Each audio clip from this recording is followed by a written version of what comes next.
خواجہ سعد رفیق صاحب جی جی خواجہ سعد رفیق صاحب جی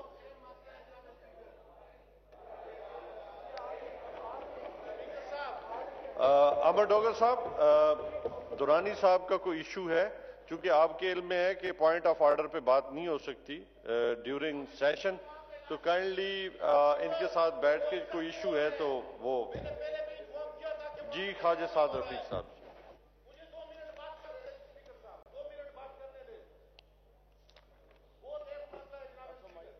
جی خواجہ سعد رفیق صاحب درانی صاحب نے کی کریو خواجہ صاحب آپ کے علم میں بجٹ ڈیورنگ کوئی پروویژن ہی نہیں ہے درانی صاحب کی بات سن لیں جی بڑے آنریبل آدمی خواجہ صاحب بات کر لیں پھر دیکھتے ہیں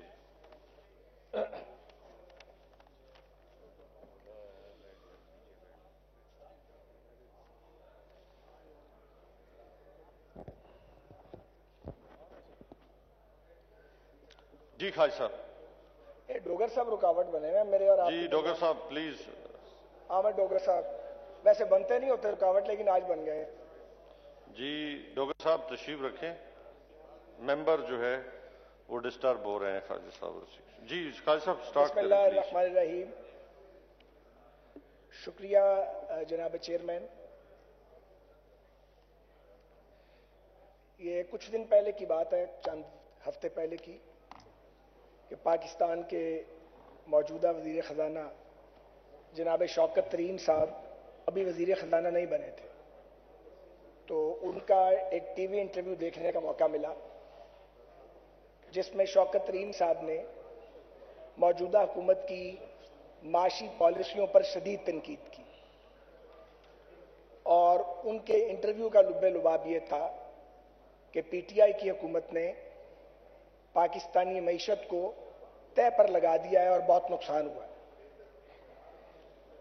مجھے بہت حیرت ہوئی کہ چند دن بعد جب وہ جشن انکار وزارت منانے کے بعد وزارت قبول کر کے وزیر خزانہ کے عہدے پر ممتکن ہوئے تو انہوں نے معذرت کے ساتھ پی ٹی آئی کی فلاسفی کے مطابق یو ٹرن نہیں لیا بلکہ اباؤٹ ٹرن کر لیا اور انہوں نے اسی معیشت کو اور اسی حکومت کی کارکردگی کو جس پر وہ چند دن پہلے تنقید کر رہے تھے اسے انہوں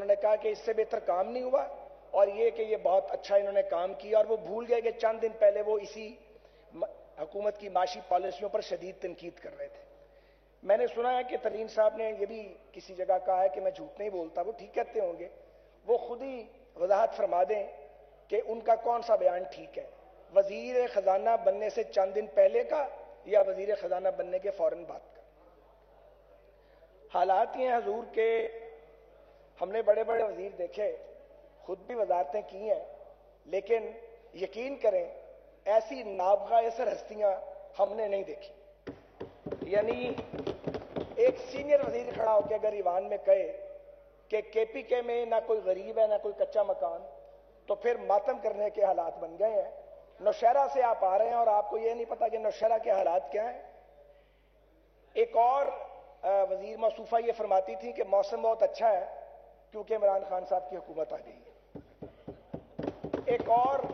وزیر صاحبہ جو جوڈو کراٹے کی ماہر ہیں انہوں نے کہا کہ اللہ کے فضل سے یہ سال کا پہلا حادثہ ہے جس میں 62 معصوم مسافر ریلوے کے جہاں بحق ہو گئے ہیں لوگوں نے سر پیٹ لیا یہ کس قسم کے لوگ ہیں ایک اور صاحب وزیر ہوا کرتے تھے شاید آج کل بھی وزیر ہیں وہ بھاری بوٹ میز پہ رکھ کے ٹی وی میں ٹاک شو کرتے تھے اور فرماتے تھے کہ نوکریوں کی بارش ہونے والی ہے وہ لوگوں کی نوکریاں چلی گئی ہیں بارش تو خیر ہوئی کہیں نہیں ہے ایک اور وزیر صاحب ہیں میرے چھوٹے بھائیوں کی طرح ہیں میں خوش قسمت تھا اس دن وہ بیٹ سین دیکھنے کے لیے موجود نہیں تھا وہ اس ٹیبل پہ چڑھ کے اسی بجٹ بک کو اپوزیشن کو مار رہے تھے جو بجٹ آپ نے پیش کیا یہ آپ کے وزراء کے حالات ہیں ایک اور معاون خصوصی ہیں جنہوں نے گالیاں دینے میں بڑی مہارت حاصل کی ہے بلکہ پی ایچ ڈی کی ڈگری ان کو دے دی گئی ہے اس دن کے بعد انہوں نے کہا ہے کہ ایٹمی پروگرام کو ہی رول بیک کر دینا چاہیے اگر انڈو پاک بات ہو جائے یعنی اس کا مطلب یہ ہے کہ اگر انڈیا سے ہمارا معاملہ طے ہو جائے تو پھر نیوکلیئر کی ضرورت نہیں ایک اور وزیر ہیں اچھے خاصے وہ سیاسی کارکن تھے وہ جب سے وزیر ہوئے ہیں وہ سائنسدان بننے کی کوشش کر رہے ہیں. کبھی وہ ارشمیدس بنتے ہیں, کبھی وہ آئنسٹائن کا روپ دھارتے ہیں, کبھی وہ رویت حلال کمیٹی کا رول ازیوم کر لیتے ہیں. سمجھ نہیں آئی کہ کیا ہوا ہے. بعض لوگ اچھے خاصے تھے مگر حکومت میں آنے کے بعد اور وزراء بننے کے بعد ٹوٹل بیلنس لوز کر گئے. وزیر اعظم صاحب کا میں ذکر کروں تو مجھے ڈر لگتا ہے وہ ناراض ہو جاتے ہیں. ناراض ہو جائیں تو آپ کو جیل جانا پڑتا ہے. چلیں جیل بھی چلے جائیں پھر آپ کے پروٹیکشن آرڈر نہیں ہونے دیتے, اور اگر آپ کے پروٹیکشن آرڈر ہو جائیں تو پھر وزیر اعظم سے نادر شاہی حکم آتا وزیر اعظم ہاؤس سے, اس کو ابھی لاہور کی جیل میں بھیجو, ہم رات کے 2 بجے یہاں سے جاتے رہیں اور صبح 6 بجے واپس آتے رہیں. بہرحال آپ کا دور ہے, آپ کو لایا گیا ہے, آپ کو اقتدار سنگھاسن پہ بٹھایا گیا ہے, تو آپ اپنا آپ تو دکھائیں گے اور آپ دکھا رہے ہیں. جناب والا, گزارش یہ ہے کہ جب اس ایوان کی ابتدا ہوئی, میں ذاتی طور پہ یہ میرا ذاتی موقف ہے, میں سمجھتا ہوں ہمیں مولانا فضل الرحمان کی بات ماننی چاہیے تھی, اور اس الیکشن کو جو جعلی الیکشن تھا جس کے اعداد و شمار مسلط کیے گئے تھے, اس پہ ہمیں اوتھ لینے نہیں آنا چاہیے تھا. یہ میری ذاتی رائے ہے. سیاست میں غلطیاں بھی ہوتی ہیں, بہرحال وہ اوتھ نہ لیا ہوتا تو شاید یہ دن نہ دیکھنا پڑتا. بہرحال ہم آ گئے کہ انتشار نہ پھیلے, جھگڑا نہ ہو. جھگڑا پھیل گیا تو پاکستان افورڈ نہیں کرتا, یہ بھی ایک نقطہ نظر تھا. ہم آ گئے, لیکن آپ کو ہمارا آنا یہاں گوارا نہیں ہوا. ہم نے آپ کے 37-38 لوگوں کو برداشت کیا, آپ نے استعفے دیے, ہم آپ کے استعفے ڈی چوک سے اٹھا کے لائے, سینے سے لگائے اور آپ کو پیش کر دیے. کے پی میں آپ کی حکومت نہیں بن سکتی تھی, آپ سمپل میجورٹی نہیں رکھتے تھے. ہم نے پھر مولانا فضل الرحمان صاحب کی بات نہ مانی اس وقت, اور آپ کی حکومت بننے دی. آپ نے ایک دن بھی اس کی نہ شکر گزاری کی نہ اس حکومت, وہ حکومت آپ نے وفاق کو ڈی سٹیبلائز کرنے کے لیے استعمال کی. یہ پاکستان کا ماضی ہے. اب بات یہ ہے کہ جب یہ ایوان شروع ہوا تو قائد حزب اختلاف نے کہا کہ ہم چارٹر آف اکانومی ہمیں کر لینا چاہیے. آپ نے اس کا تماشا بنایا اور مذاق اڑایا اور کہا یہ تو این آر او مانگتے ہیں. جو ڈھنگ کی بات آپ کو کی گئی, فیٹ اف پہ آپ کو کوئی مشورہ دیا, آپ نے وہاں جو باتیں کمرے میں ہوئی پاکستان کے انٹرسٹ میں, ان کو آپ نے مسخ کر کے آپ کے وزراء نے جا کے ٹی وی پہ پیش کیا, اور موٹیویشن ایک ہی آدمی کی ہے. اگر کوئی عقل کی بات وزراء کی طرف سے کہہ بھی دیتا ہے, بعض لوگ ہیں جو دانش کی بات کرتے ہیں, اس کو سنا نہیں جاتا, اس کو رگیدا جاتا ہے, اس کو ڈیویلیو کیا جاتا ہے. خیر یہ آپ کا مسئلہ ہے. لیکن میں ایک بات بتا دوں سر, کوئی قوم معاشی خود مختاری کے بغیر, معاشی خود انحصاری کے بغیر آزادی حاصل نہیں کر سکتی. جب تک ہم معاشی طور پہ غلام رہیں گے سپر پاورز کے, ہم کشکول لے کے دنیا میں پھرتے رہیں گے, حکومت کسی کی بھی ہو, ہم نہ خود مختار قوم کے طور پہ سامنے آئیں گے, نہ ایک آزاد قوم کے طور پہ سر اٹھا کر اپنی پالیسیاں بنا سکیں گے. یہی سچ ہے. یہ سچ ماضی میں بھی تھا, یہ سچ آج بھی ہے. لیکن معاشی عدم استحکام کب پیدا ہوتا ہے؟ یہ اس وقت پیدا ہوتا ہے جب ہمیں پاپولر لیڈر جو ہیں ان سے نفرت ہونے لگتی ہے. یہ اس وقت پیدا ہوتا ہے جب ہم کسی کو زیادہ پاپولر ہوتے برداشت نہیں کر سکتے. وہ ذوالفقار علی بھٹو ہوں, وہ بے نظیر بھٹو ہوں شہید ہوں, وہ میاں محمد نواز شریف ہوں, یا عمران خان صاحب جن کی ابھی باری نہیں آئی, خدا کرے وہ اس سے محفوظ رہ نہیں سکتے. جو اس ملک میں 18 وزراء اعظم کے ساتھ ہوا ہے وہی انہی کے ساتھ ہوگا. اس لیے میں کہا کرتا ہوں, میرے بعض دوست اختلاف کرتے ہیں, ہمارے ٹرک پہ آپ کے لیے کرسی موجود ہے. تو گزارش یہ ہے کہ پاکستان کے ساتھ اس بار تو بڑا ہی ہاتھ ہوا ہے. نئے پاکستان کے نام پر ایسے ایسے خواب دکھائے گئے, ایسی ایسی باتیں کی گئی. گورنر ہاؤس یونیورسٹیز بن جائیں گے, وزیر اعظم 2 ملازموں کے ساتھ رہے گا. یہ میں نے نہیں کہا, آپ کے دعوے تھے. 92 کروڑ روپیہ آپ کا وزیر اعظم سیکریٹریٹ اور آفس کا خرچہ ہے 1 سال کا, تو وہ 2 ملازموں کی بنیاد پہ ہوگا, ہمیں تو معلوم نہیں ہے. آپ نے بھینسیں تک بیچ دی وزیر اعظم ہاؤس کی, گاڑیاں پہلے بیچیں دوبارہ خریدی, پہلے سستی بیچیں پھر مہنگی خریدی. یہ آپ کیا کر رہے ہیں؟ یہ ریاستی جو اثاثے ہیں ان کے ساتھ آپ کیا سلوک کر رہے ہیں؟ یہ امریکہ کا جو روز ویلٹ ہوٹل ہے, آپ نے کہا ہم بیچ دیں گے, ہاہاکار مچ گئی کہ بھائی اسے بیچنے کی کیا ضرورت ہے, اس کو لیز کر دو. خیر وہ رک گیا. اب نئی کہانی سامنے آ گئی ہے کہ ایئرپورٹس اور موٹر ویز کو ہم گروی رکھیں گے. یعنی جو لوگ ایئرپورٹس بناتے ہیں, موٹر ویز بناتے ہیں, وہ تو ہوئے مجرم, وہ تو ہوئے چور, اور جو گروی رکھتے ہیں ان کو کیا کہا جائے؟ تو یہ سوال آپ سب سے ہے. ان سے بھی ہے جو لے کے آتے ہیں ان کو کہ یہ تو اب قومی اثاثے گروی رکھنے کی باتیں شروع ہو گئی ہیں، تو حضور آپ کو یہ گروی کوئی رکھنے نہیں دے گا۔ اگر آپ یہ کام کریں گے، جتنی بھی سکت ہے اس اپوزیشن میں، یہ اس کو اپوز کرے گی، اس کو کرٹیسائز کرے گی۔ جناب والا،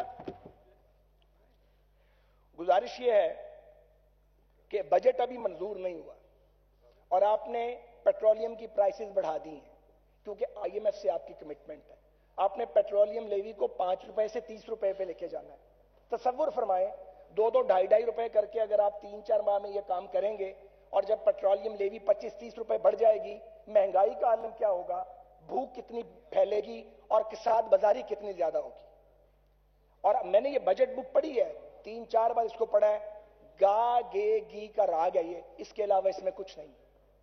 ایک طرف اسی بجٹ بک میں صفحہ 6 پر وزیر خزانہ صاحب نے یہ کہا ہے کہ گندم، چاول، گھی، چینی یہ ہمیں امپورٹ کرنی پڑ رہی ہے، اور زراعت میں آپ نے صرف 12 ارب روپے رکھے ہیں، صرف 12 ارب روپے زراعت میں۔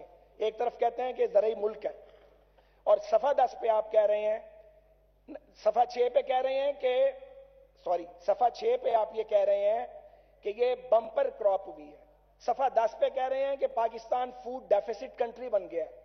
آپ کی تو اپنی بجٹ تقریر کے اندر کنٹراڈکشنز ہیں جو آپ نے چھاپی ہے۔